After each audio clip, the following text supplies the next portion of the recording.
Ladies and gentlemen, our Honorable Chief Guest, Honorable Minister of Environment, Forest and Climate Change, and the Guest of Honor, Honorable Minister of State, Environment, Forest and Climate Change have arrived. Please welcome them. Welcome you all to celebrate the very existence of the largest mammal walking on our planet, the elephant. Today, also being the World Lion Day, as Indians, we take immense pride in having the only stronghold of Asiatic lions in the world, also known as the King of the Jungle. Having said that, Rickson Gracie once said, if size mattered, the elephants would be the king of the jungle. The letter E for elephants resonates with every child, justifying the move of the Indian government to declare this mega herbivore the national heritage animal of India, and making it imperative for us to protect and save this gentle giant. Despite its mammoth size, this gentle giant has been loved and revered across the globe.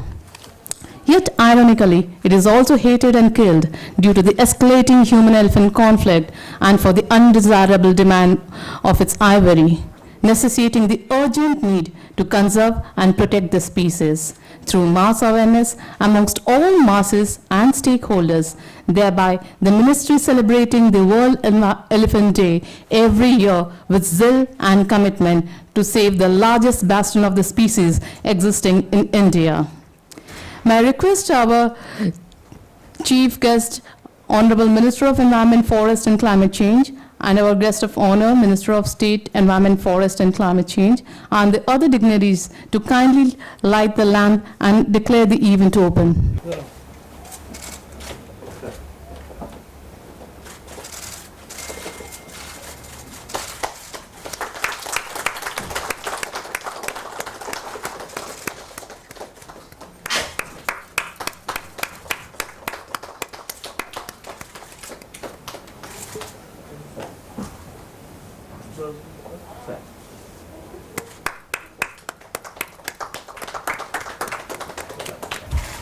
Ganesh की मूर्ति जब भी हम देखते हैं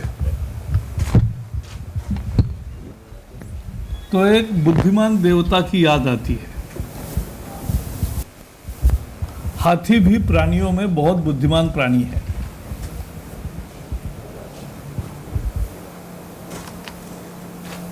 और मुझे अपने देश के संस्कृति का आश्चर्य होता है, गर्व होता है कि लोग प्राणियों को मारते नहीं और मारना अच्छा नहीं मानते और मारना नहीं चाहते।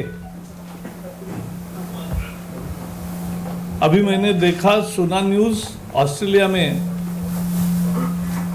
पानी की किल्लत के चलते हजारों ऊंटों को मारा गया।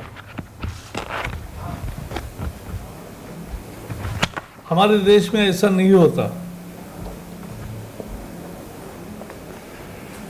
एक दिन मैं कोल्हापुर जिले में गया था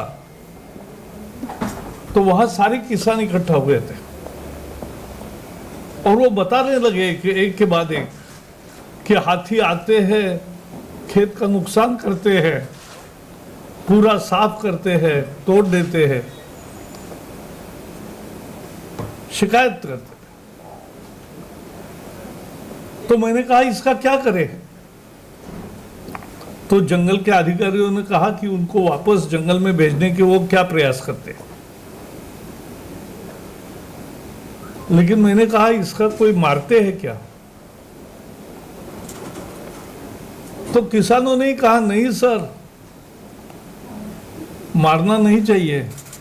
तो मैंने कहा फिर क्या करना चाहिए? तो उन्होंने कहा सर, अगर जंगल में पानी और खाद्य मिला तो वो बाहर क्यों आएंगे?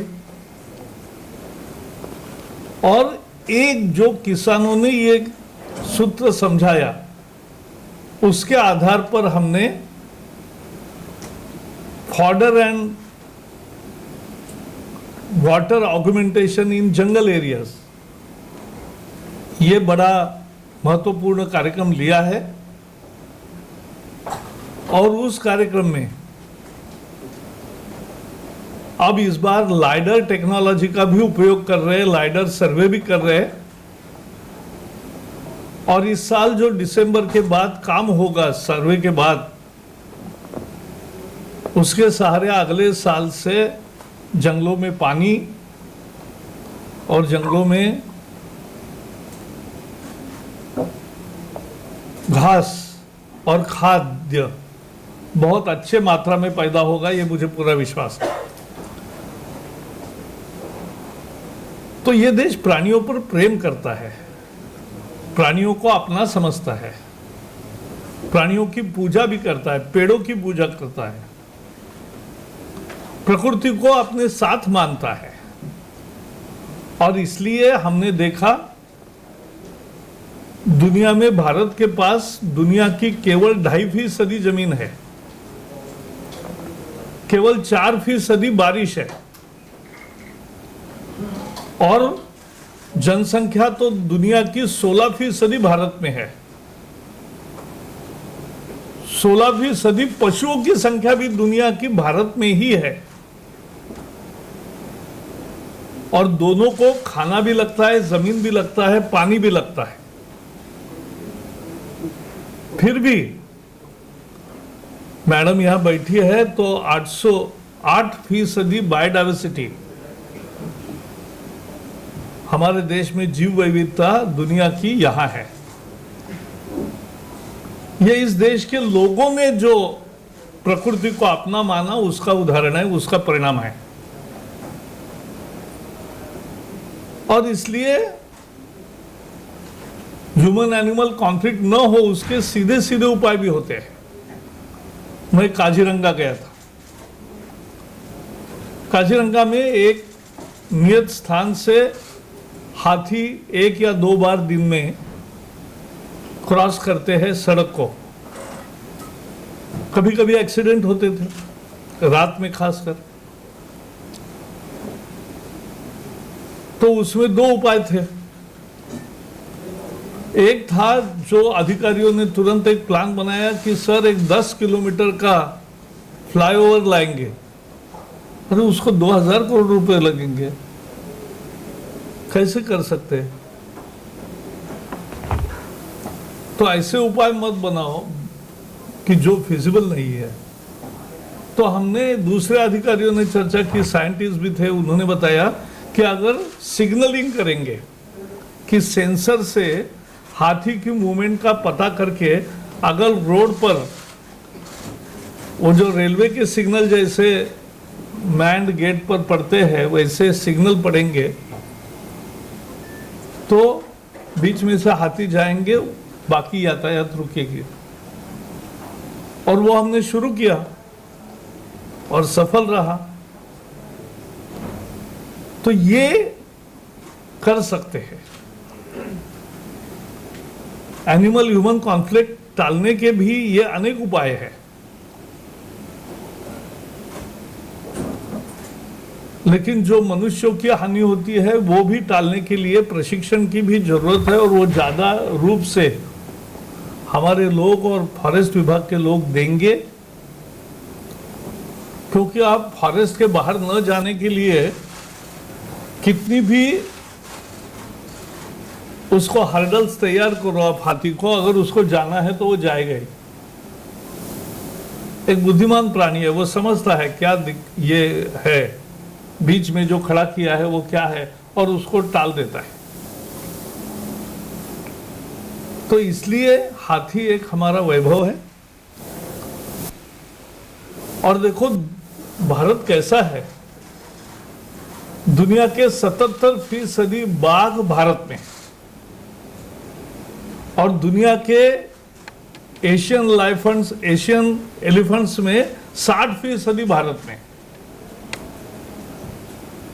तो इतनी विविधता और इतने कंस्ट्रेंट्स के बावजूद भी जो है, मुझे लगता है दुनिया एलिफेंट डे, टाइगर डे ऐसे डे करती है। भारत में पूरा वर्ष ही एलिफेंट का है, पूरा वर्ष सृष्टि का होता है, पूरा वर्ष प्राणियों का होता है। मनुष्य और प्राणी एक साथ रहते हैं, इतने सालों से रहकर आए हैं, और उससे चराचर सृष्टि बहुत अच्छी रहती है। पता है आपको कि हाथी 150 किलो खाता है रोज। तो जब पत्ते वगैरह तोड़ता है तो गिरता भी है 150 किलो, कि जो वो नहीं खाता, वो दूसरे प्राणियों के लिए वो खाद्य होता है। और दूसरी चीज है कि वो खाता है, उसके विष्ठा से जो खाद मिलता है जमीन को, वो भी बेहद जमीन को फर्टाइल बनाने के लिए काम आता है। तो ये एक दूसरे की मदद से सृष्टि आगे चलती है। तो आज इस विश्व का एलिफेंट का लोग आज दिवस मनाते हैं, तो हमने भी सोचा कि इसका करें। और जिस तरह से पोर्टल और ये रिपोर्ट लाया है, best practices of human elephant conflict management, ये मुझे लगता है बेहद महत्वपूर्ण है।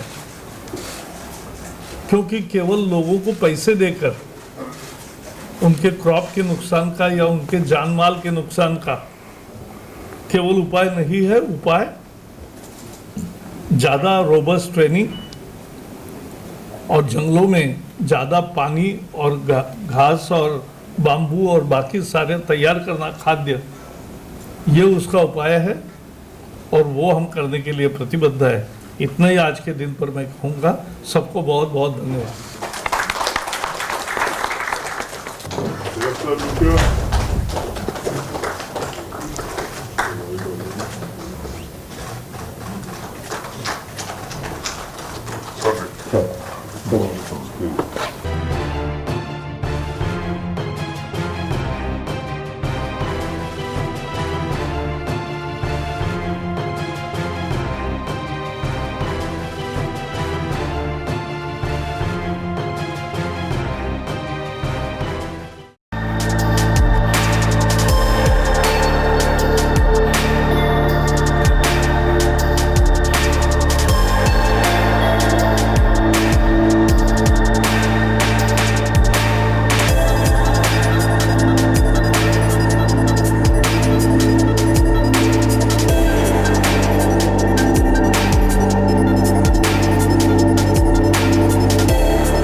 Download Tarang online radio app from Google Play Store.